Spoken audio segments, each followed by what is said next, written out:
abambo, bungwe loyang'anira zisankho mdziko muno lija la Malawi Electoral Commission MEC lalengeza kuti ntchito yawo yolembetsa Malawi mukaundula wa zisankho zomwe zikubwera chaka cha mawachi yayambika lero.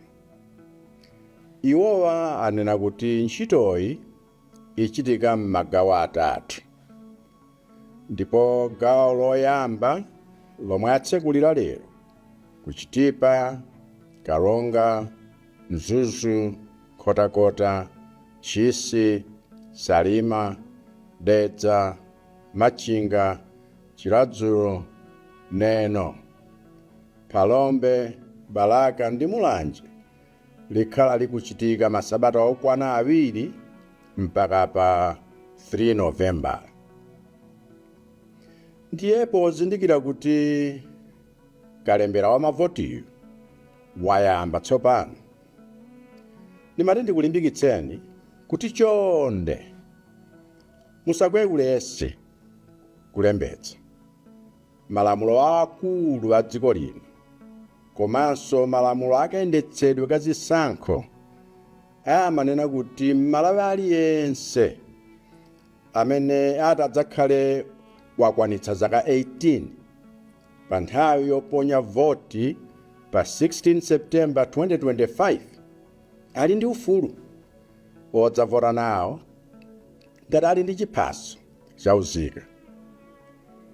Ufulu wovotawo ndi wotetezedwa ndi malamulo athu akulu chifukwa ndi ufulu wa demokrasi, koma simudzaunjoya nawo ufuluwu ngati simulembetsa mukaundula wa mavoti wayambawo.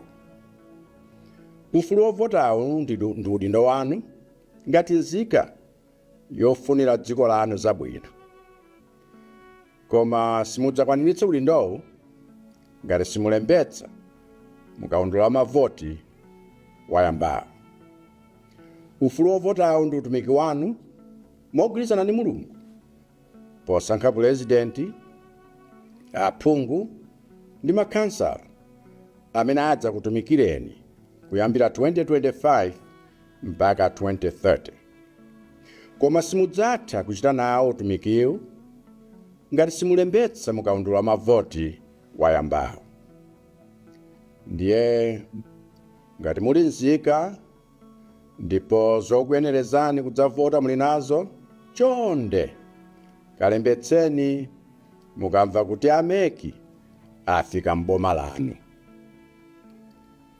Kaya amene mudzavotere munapeza kale, kaya mukadaganizabe, chonde kalembetseni mukamva kuti ameki afika m'boma lanu.